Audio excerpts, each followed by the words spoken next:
우리가 감사가 일상화되어야 되느냐?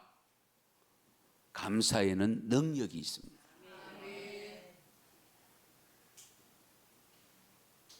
다른 절기는 1년에 한 번인데 유독 하나님은 감사의 절기를 2번이나 지키도록 말씀하고 있습니다. 첫 열매를 거둘 때에 감사라고 하는 것이 맥추절입니다. 왜? 우리나라에서 첫 열매는 지금은 시대가 달라져서 하우스 안에서 겨울기 여름에 나고 여름기 겨울에 나고 하다 보니까 뒤죽박죽 되어 있습니다만은 첫 열매가 보리입니다. 그래서 보리맥자를 쓰는 겁니다. 맥추감사절. 가을에는 모든 열매들을 거의 망라해서 추수하기 때문에 추수감사절이라는 이름을 붙여서 감사절기를 지키고 있는 2번에 걸쳐서 감사절기를 지키라고 하나님께서 말씀하신 이유가 있을 거라는 거예요. 너희들이 감사하면 감사가 차고 넘치도록 부어주신다는 하나님의 약속이 담겨 있습니다. 그래서 감사하는 자가 되라. 오늘 읽은 본문 말씀에도 3절인데 3절 다 감사라는 단어가 다 들어가 있습니다. 그런데 첫 번째로 우리 15절에 보면 감사하는 자가 되라. 그리스도의 평강이 너희 마음을 주장하게 하라. 너희는 평강을 위하여 한 몸으로 부르심을 받았나니 너희는 또한 감사하는 자가 되라. 말씀을 자세히 들여다보면 마지막 부분에 감사하는 자가 되라고 하셨지만은 그 앞부분에 보면 그리스도의 평강이 우리의 마음을 주장하도록 하라고 일러주고 있습니다. 평강을 위해서 우리가 부름을 받았기 때문에 감사하는 자가 되라 하신 것을 보면 감사하는 마음이 되기 위해서는 우선 평강의 마음이 갖춰져야 됩니다. 내 마음이 평강할 때는 감사가 쉽게 나옵니다. 마음이 불안하면 감사가 잘 나오지 않습니다. 또 마음이 다소 불안하더라도 내가 의도성을 가지고라도 감사의 단어를 쓰면, 감사의 표현을 하면 내 마음도 평강해집니다. 이 평강의 마음과 감사의 마음이 연결된다는 것을 우리에게 가르쳐 주는 것이 15절 말씀입니다. 우리는 감사하는 마음이 사실 요즘은 좀 많아지기는 했습니다만은 그래도 아직 우리나라 국민들에게 있어서 감사가 좀 인색합니다. 꼭 뭘 받아야 감사하지, 뭘 누려야 감사하지, 일상적으로 누리는 것에 대한 감사가 약합니다. 여러분 호흡할 수 있음을 감사해 본 적 있어요? 예. 우리가 일상으로 밥 잘 먹고 소화 잘 시키는 거 감사해 본 적 있어요? 식사할 때에 밥 주셔서 감사합니다. 좋은 거 주셔서 감사합니다. 이런 기도를 많이 하지만은 그동안도 소화를 잘 시켜서 이렇게 건강할 수 있게 해주신 거 감사 기도가, 저도 생각해 보니까 그런 기도가 약하더라고요. 어쨌든 유대인들은요 매일 100가지 이상을 감사할 조건을 찾아서 하라고 탈무드에 그렇게 기록하고 있습니다. 10가지도 힘든데 100가지. 그래서 그 탈무드에 보면 무엇도 감사하느냐, 천둥 소리 들을 수 있음에 감사, 번개를 볼 수 있음에 감사. 번개불 번쩍하는 거 보는 게 뭘 그렇게 감사할 일입니까? 그런데도 그런 것도 볼 수 있으니 감사해요. 그리고 대자연의 모든 것과 함께 할 수 있음에 감사하라고 가르친다는 거예요. 꽃꽂이만 봐도 감사하잖아요. 그렇죠? 꺾어다 놓은 것도 감사하지만은 자연적으로 길가에 펴 있는 거, 길바닥에 저는 늘 다니면서 늘 하나님 참 신비하다고 생각되는 것이 뭐냐, 그 우리 발판 깔아놓는 그 사이로 비집고 올라와서 꽃을 하나 딱 피우고 있는 거, 그런 거 보면은 정말 감사가 절로 나오잖아요. 예. 저 연약한 식물도 그 환경을 극복해서 그 비좁은 곳을 비집고 나와서 잎을 피우고 꽃을 피우는데, 우리가 뭐 그렇게 불평이 많아요. 이만큼 살면 잘 살지. 솔직히 빚을 내서라도 잘 먹고 있잖아요. 정말 모든 게 감사할 일이에요. 예. 그래서 오늘 말씀은 감사하는 자가 되라고 말씀합니다. 감사하는 자가 되라. 감사에는 분명히 능력이 있기 때문에 감사하는 자가 되라고 명령을 하고 있는 거예요. 그것이 아름다운 인생을 만들어 줄 수 있습니다. 감사의 효과가 분명히 있을 텐데 우리가 좀 간추려 보겠습니다. 감사는 긍정적인 생각을 전제로 요구된다는 사실입니다. 긍정의 마음이 없으면 감사가 안 나와요. 그렇죠? 부정의 마음을 가지고 있으면 감사가 제대로 안 됩니다. 그 감사를 잘하고 있다는 것은 뭡니까? 내 마음이 긍정적이다는 것을 가르쳐 줍니다. 예. 아무리 좋은 일도요, 부정적인 모습이 보이면 감사가 안 돼요. 아무리 사소한 일이라도, 적은 일이라도 그걸 긍정적으로 보면 감사할 일이 거기에 많이 숨어 있습니다. 그러므로 감사의 마음은 항상 긍정의 마음을 전제로 하고 있기 때문에 우리가 감사할 수밖에 없고, 그 긍정의 마음을 불러일으키는 능력이 감사 속에 있습니다. 그 다음에 우리 감사는요, 이치상으로 먼저 역지사지의 발상을 요구하기 때문에 공감 능력을 불러일으킵니다. 우리가 공감이 되어져야, 그렇잖아요, 쉽게 감사할 수 있고 우리가 은혜를 느낄 수 있잖아요. 예.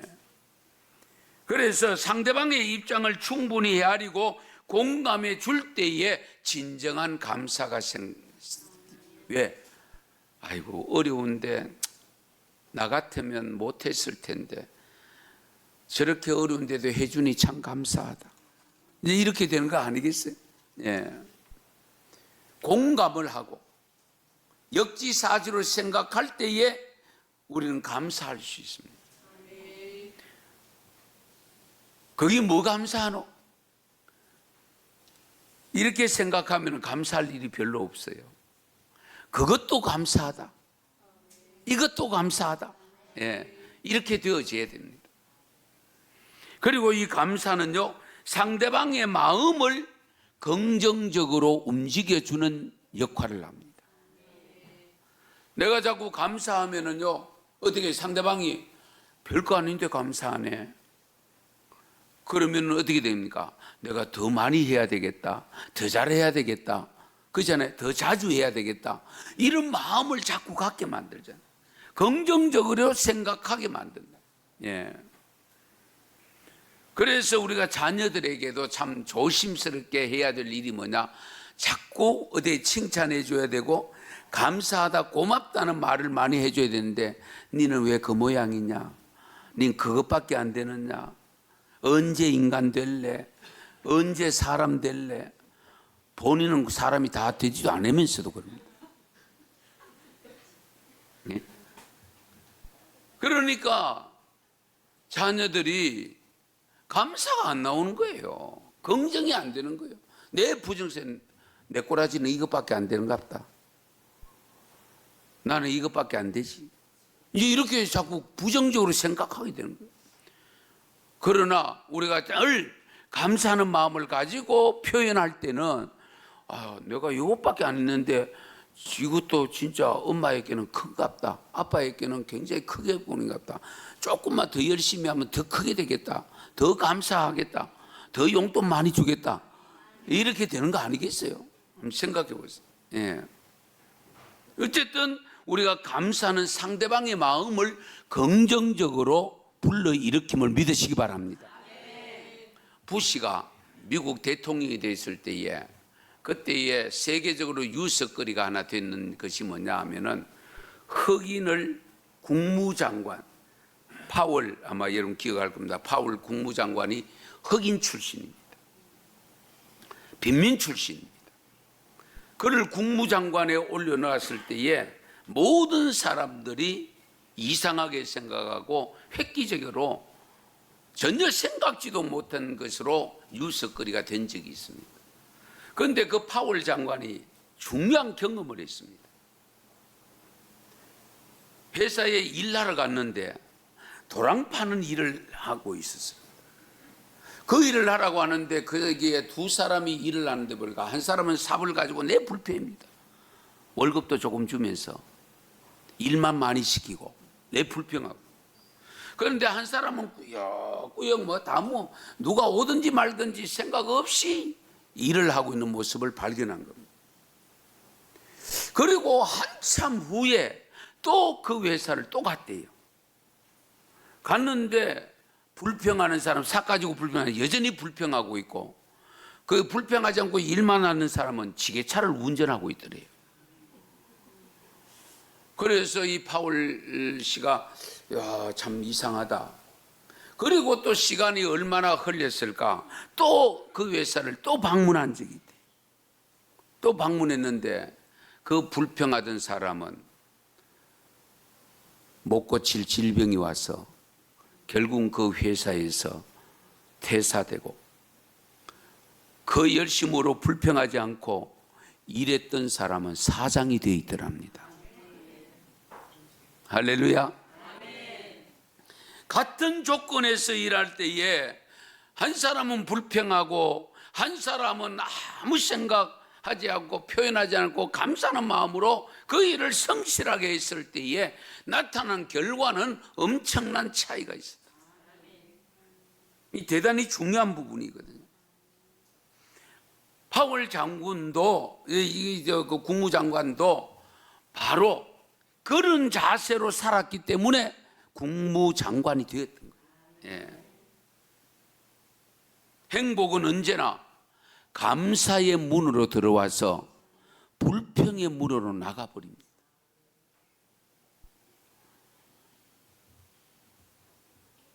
이 점을 항상 염두에 두셔야 됩니다.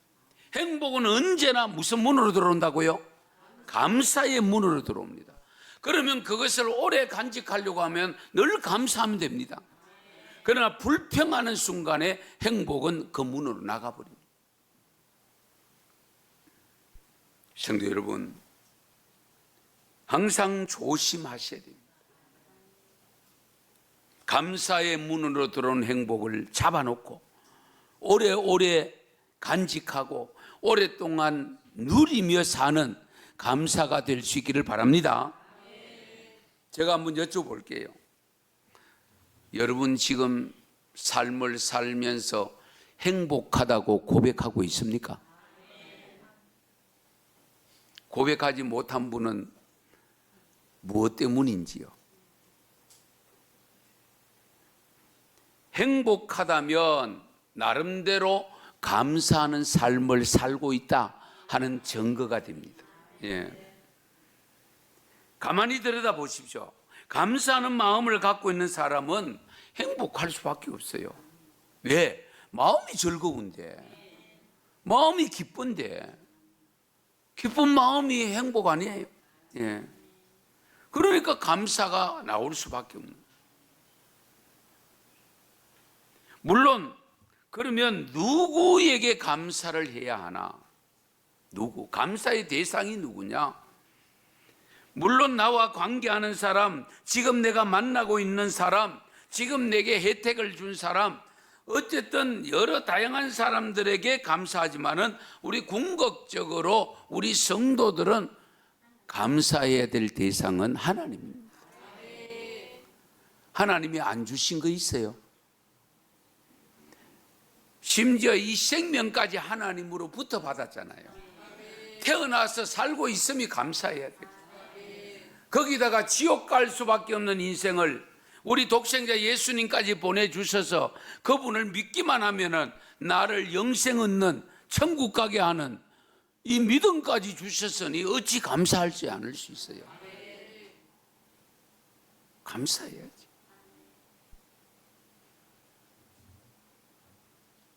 그래서 오늘 본문 17절 말씀을 보시면 또 무엇을 하든지 말이나 일이나 다 주 예수의 이름으로 하고 그를 힘입어 누구에게 감사하라고요?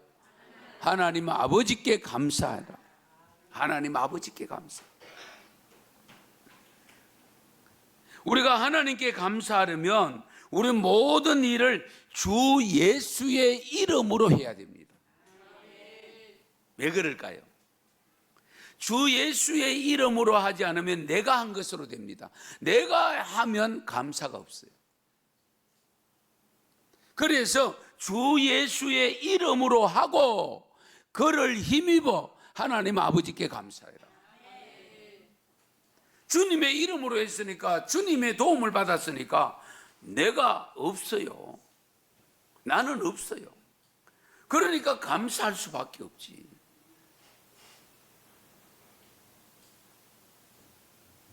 그래서 감사의 마음을 담아 표현하는 또 하나의 방법이 바로 삶을 통해서 은혜 갚는 삶을 사는 겁니다. 하나님께 감사하며 감사하는 마음으로 찬양을 부를 때 수반되어야 될 것이 뭐냐 하면은 감사의 행위입니다. 행위가 나타나는 것이 감사 예물로 봉헌되어지는 겁니다. 물질 있는 곳에 우리의 마음도 있다고 했잖아요. 그렇죠? 그래서 저는 개인적으로 늘 저는 여러분들을 바라볼 때, 우리 은성교를 바라볼 때 감사하는 것은, 제가 가끔 헌신 예배를 가서 주보를 받아보면 교회 규모에 비해서 감사 헌금에 참여하는 성도들의 비율을 저는 파악을 좀 하거든요. 그래서 우리 은성교회만큼 많이 하는 교회가 없어요. 정말이에요. 예. 우리 좀 매주, 그래서 목사님들 가끔 우리 교회 오셨다가 주보를 보고는 깜짝 놀라. 헌금하는 분이 이렇게 많아? 그리고 교인이 많은 게 아니고 우리 전체가 다 한다. 예. 전체가 다 하시기 때문에 그렇다. 예. 어쨌든 우리는 이 목회를 하면서도 그렇고 우리 성도들이 살아가는 삶에 감사의 마음을 가지고 하는 것이 무엇보다 중요한데요. 제가 전에 있던 교회 이야기 하나 좀 하겠습니다. 전에 심호하던 교회에서 아시는 분 아십니다. 황기선 권사님이라는 분이 계셨습니다. 갑자기 그 날짜는 정확하게 모릅니다. 추수감사절 직전 주간입니다. 화요일 날인데 밤에 급히 동산병원으로 후송을 갔습니다.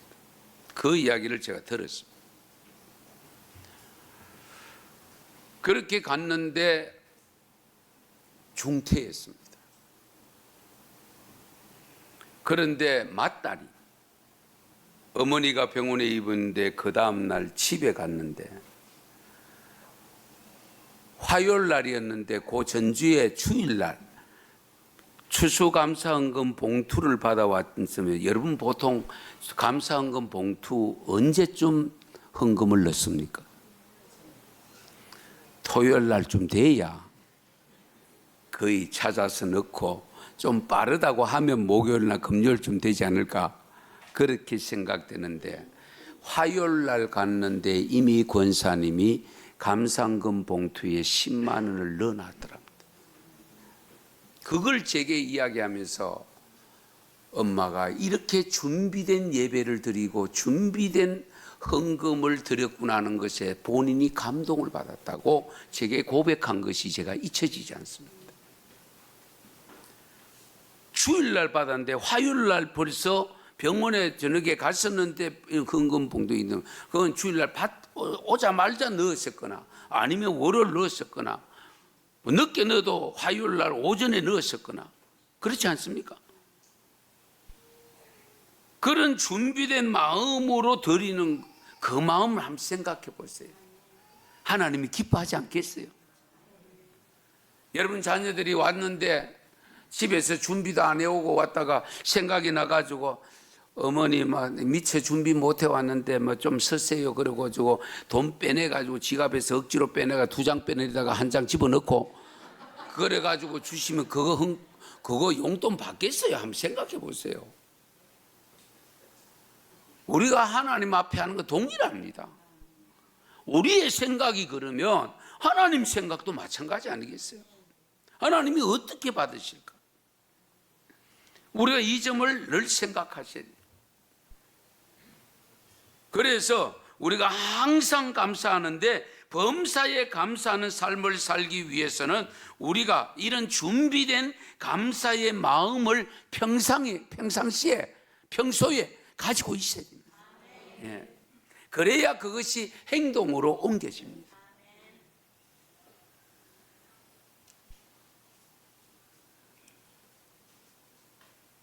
글을 하나 소개하는데요. 작자 미상의 글인데요.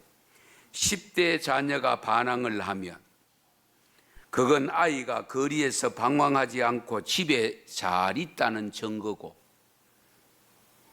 지불해야 될 세금이 있다면 그건 내게 직장이 있다는 증거고, 파티를 하고 나서 치워야 될 게 너무 많다면 그건 친구들과 즐거운 시간을 보냈다는 증거고,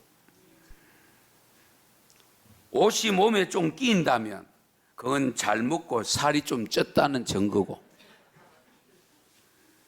주차장 맨건 먼 곳에 겨우 자리 하나 있었다면 그건 내가 걸을 수 있다는 차도 있다는 증거고, 난방비가 너무 많이 나왔다면 그건 내가 따뜻하게 지내고 있다는 증거가 되고, 교회에서 2-3자리 표현을 좀 가는데 이해하고 들으세요. 아줌마의 엉터리 성가가 영 거슬린다면 그건 내가 들을 수 있다는 증거고, 온몸이 뻐근하고 피로하다면 그건 열심히 일했다는 증거고, 이른 새벽 시끄러운 자명종 소리에 깼다면 그건 내가 살아있다는 증거고, 문자, 이메일 이런 것이 너무 많이 쏟아진다면 그건 나를 생각하는 사람이 많다는 증거고, 마음속에 나도 모르게 일궈진 불평, 불만들 바꾸어 생각해 보면 모든 것이 감사할 일이라는 것을 알라고 하는 이야기입니다. 그러므로 여러분들 작은 것 하나라도 지금 내가 보고 있고 느끼고 있고 작은 소리 하나 들으면서 살 수 있고, 비록 보청기를 끼웠지만 들을 수 있으면 감사하셔야 돼요. 볼 수 있으면 감사하셔야 돼요. 예. 내가 말로 표현할 수 있을 때 감사하셔야 돼요.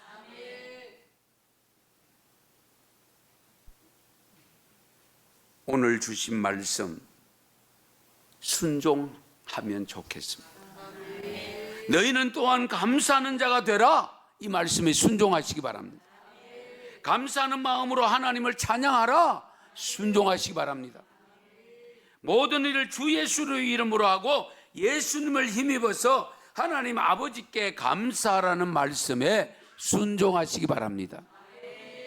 우리 모두 감사하십시다. 기도드리겠습니다.